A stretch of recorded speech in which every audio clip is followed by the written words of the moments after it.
Naval tutorial for War Thunder. First of all, forget what you learn in air and ground battles. This is a totally different game mode. You must unlearn what you have learned. Alright, now, since we all are new to the game, let's go to Controls, Naval, down, mouse wheel, Naval. Set it on distance correction. That allows you to adjust aiming distance with the mouse wheel very easily. This is probably the most important feature to know. Back to Naval Controls, ranging shot. Set it on comfortable button for you. I set it on E, but by default, E is used for toggle gunner targets. Since it's not very important button during the battle, I moved it away in the corner. Over here, you can do it how you want. So ranging shot allows you to shoot one shell at a time of the main guns.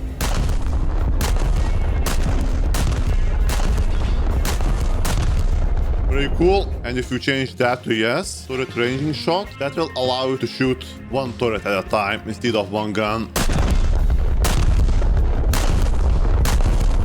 Whatever you prefer. It's a great feature when you want to hit multiple parts of the ship. Or maybe if you want to catch somebody far away, some small target, then you set it for one shell at a time and try to spread it around, so that will increase the chance of hitting. Back to controls, under turret ranging shot, main and auxiliary caliber shooting with one button. Set it on yes. That will enable your secondaries to be used with the main firing button with second press, first press. Main guns, second press, secondaries.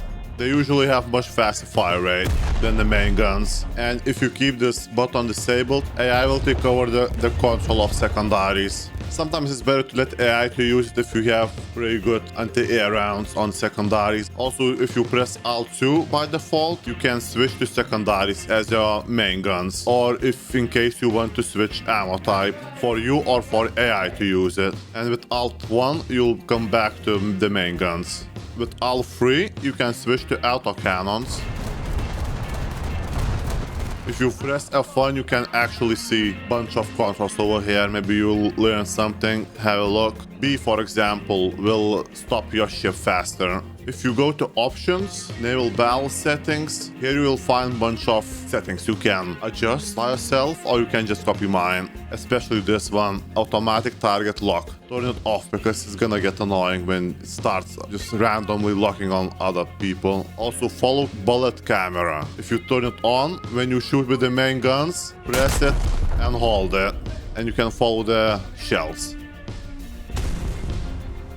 So by default, these two numbers can be quite hard to distinguish sometimes. Go to Options, Battle Interface, and Player Nameplate Style. Set it on Light, and that will give you red overlay. A bit easier to distinguish these two numbers.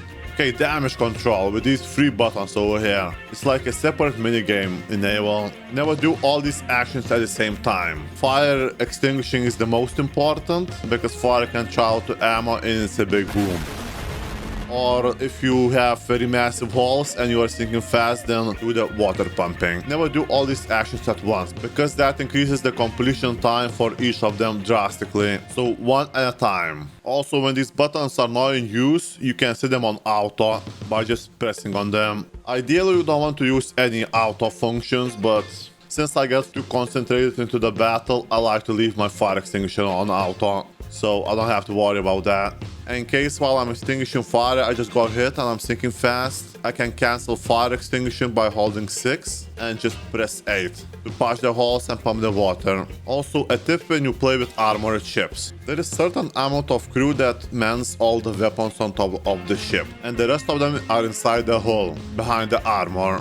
So for example, if you are in a firefight and your anti-air gets damaged, if you repair, you're gonna bring crew from the inside the ship, from the safer area to the top, and that means you will lose crew faster. So that's why you see me not repairing my battleships when I'm in a firefight. As long as my main guns are in business, I won't repair. Alright, so combat. Press shift or whatever is default button for binoculars. You point at the ship you want to aim.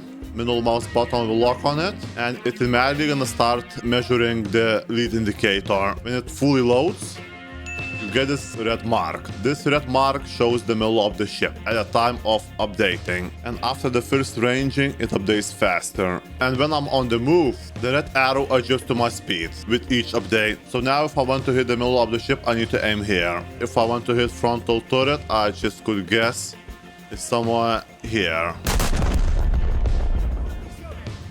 Beautiful. The lead indicators are not always very accurate because after the range update, the enemy player can start braking or start turning and your shot will miss. So you really need to keep an eye what the enemy player is doing. Paying attention to chimney smoke is always a great indication to see what the enemy player is doing. You can see if he's braking or starting to move. The green marker shows where your guns are aiming. So when you are aiming on the move, you need to aim where the enemy is going to be when your shot lands. When the distance is closing between you and the enemy, that means you need to aim short. How short? You will learn with experience. And when the distance is increasing between you and the enemy, you need to aim long or further away. Also, that tool over there in the corner can tell you at what speed the enemy is going. It updates with the ranging. It shows at what direction he's going compared to you, where is he compared to you, and if you overshoot or undershoot, it will tell you by how many meters. There's 3 ways to destroy enemy ship. Hitting the ammo rack, which is always under the main turrets. How easy it is depends from ship to ship. Some have it better protected, some have it very deep underwater, some have it very poorly protected above the water, and it's easier to hit. Another way is by draining the crew. The best way to do it is by hitting inside compartments with armor-piercing rounds, so AP or SAP, or base fuse HE. Also, if you go to armor protection analysis and show crew distribution, it's a great tool to see where the most crew is located. Usually the most ammo of crew is in the engine compartment, so that's probably the best area to drain the crew. And also by destroying all the anti-air on top, and especially if the enemy player keeps repairing. And third way is by unrepairable breaches. It's when multiple sections of the ships gets destroyed and you cannot pump the water out of them and you start sinking slowly. This mechanic only works for battleships and maybe cruisers, but I'm not sure about that. Also, a little trick with the mouse wheel, because that number over there is not always very accurate. So if you scroll with a mouse wheel over the enemy ship, when it jumps, you can see where is the enemy ship. So I'm now behind the enemy ship. I scroll back. The jump is over the enemy ship, and now I'm in front of the enemy ship. Magic. I usually like to aim at the waterline to hit the inside compartments. There is 2 modes for torpedoes. Launching from all the launchers at the same time without trajectory marker. Another mode, launching 1 torpedo at a time with trajectory marker. And when you lock on the enemy ship, the gray marker appears. That's the lead indicator for torpedoes. So if the enemy player won't change the course, I'll go at the same speed, these torpedoes will hit.